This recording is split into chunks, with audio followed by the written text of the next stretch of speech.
And I thought of something simple that I could say to people that they would all understand. I would simply say, I guess I've always really been a lowbrow at heart. I guess I've always really been a lowbrow at heart. So I made a new life, and I was so happy because it was so easy. I walked down the street with a different step, a sloppier one. I ate in different places, developed different tastes. I decided years before what foods I would always say that I didn't like. Well, I like them now. I found a new apartment, and some people might have said it wasn't really very nice. It was smelly, I suppose, but I enjoyed it. There was a window that looked out on a courtyard full of dirt, and children played there, kind of slummy kinds of games. And you know how I'd always treated books with such respect? I would never even write in a book or turn down a page or throw a book casually onto a table. Well, one morning in my new apartment, I did something funny. At least I thought it was funny. I put a book of poetry into the bathtub and I urinated on it. An interesting experiment. Then I left it in the tub, and then later, when I needed to shit, I hadn't planned this. It just came to me as an idea. Instead of shitting into the toilet, I shat on the book. Just to see, if it could be done. And apparently it was possible, despite what anyone might have told me. So, like a scientist, I noted in my diary that night, yes, the experiment has been a complete success. My diary, by the way, had a pretty good title. I called it Experiments in Privacy. And I'd never been able to stand dogs at all. All the dogs around Howard's house had driven me to the point of paralyzing rage. But now it so happened that I was talking to a boy who was playing in my courtyard, and he gave me his dog because he was leaving the city. And so the dog moved in with me, and it worked out quite well. We really enjoyed each other, as a matter of fact. But then the dog walked around the wrong corner and got shot, and the sweet little love story came to an end. Well, it came to an end the way so many seem to, in a pool of blood. And things got much, much quieter after that. Well, things were shrinking. Things were shrinking for me. Everything was shrinking. In fact, sometimes even trying to read the newspaper was sort of like spooning food into the mouth of someone who you happen to notice has suddenly died. So actually, the thing that became most real, most visible for me then, was this little collection of actually sex magazines, which I'd found in a rather nice plastic bag just lying on the street near a puddle.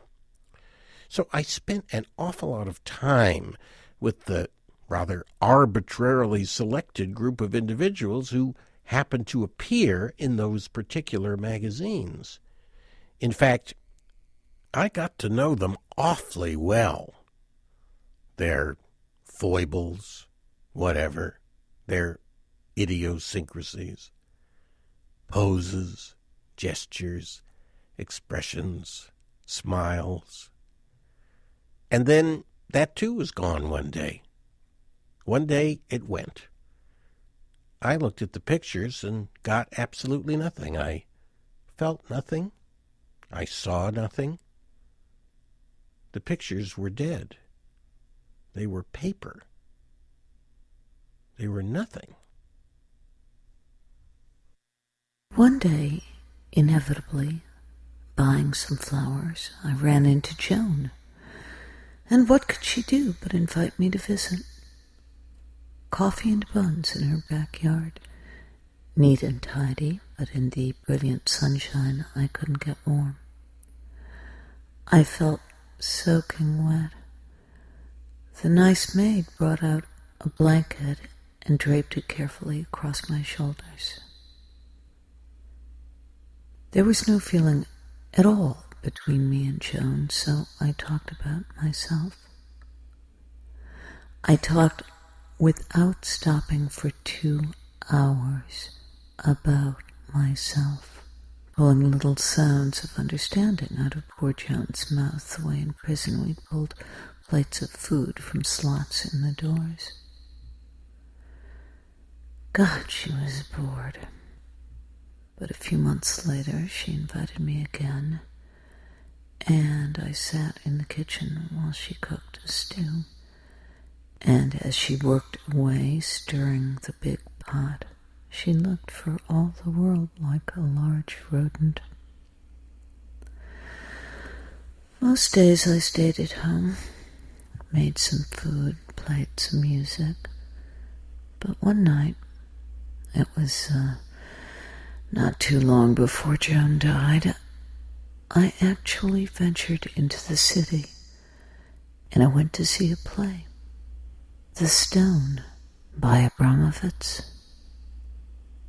I must say, I really loved it, and Lars Helbig especially in the role of the doctor.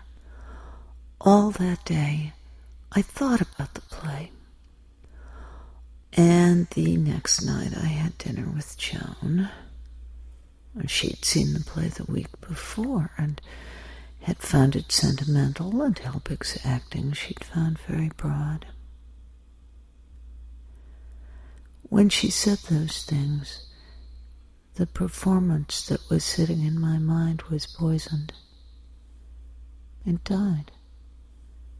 It died on contact with her words. Every moment's hopeful little face turned purple and died. In the days that followed, it was painful to revisit what had become of the memory I'd had. Finally, I emptied the whole evening out of my mind like trash.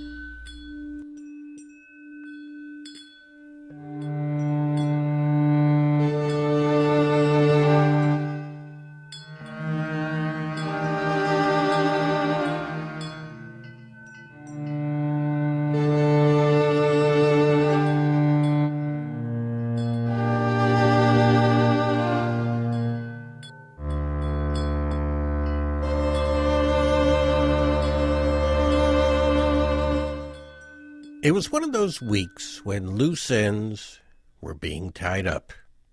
You know, once the people who do cause trouble are gone, then it's time to get the ones who might cause trouble, or the ones who might possibly have been able to cause trouble 20 years ago, or... Well, you know the whole story. Eventually, it's a matter of tying up loose ends. Tying up loose ends, or cutting them off, is just an inevitable part of the process, obviously.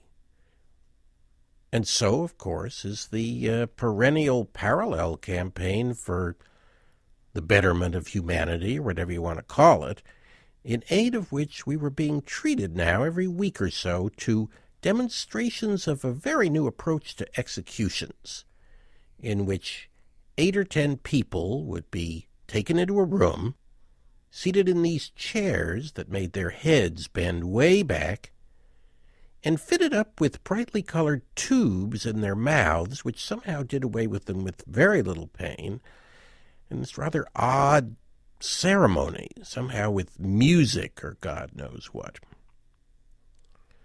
So anyway, one morning I was sitting in my apartment reading in my newspaper about this latest attempt to elevate our moral and aesthetic taste, and I was looking at one of the photographs accompanying the article, and I happened to notice that among the bedraggled-looking people seated in those chairs being fitted with tubes were those rather tiresome moralists whom Howard had found so boring, Tom and Eddie.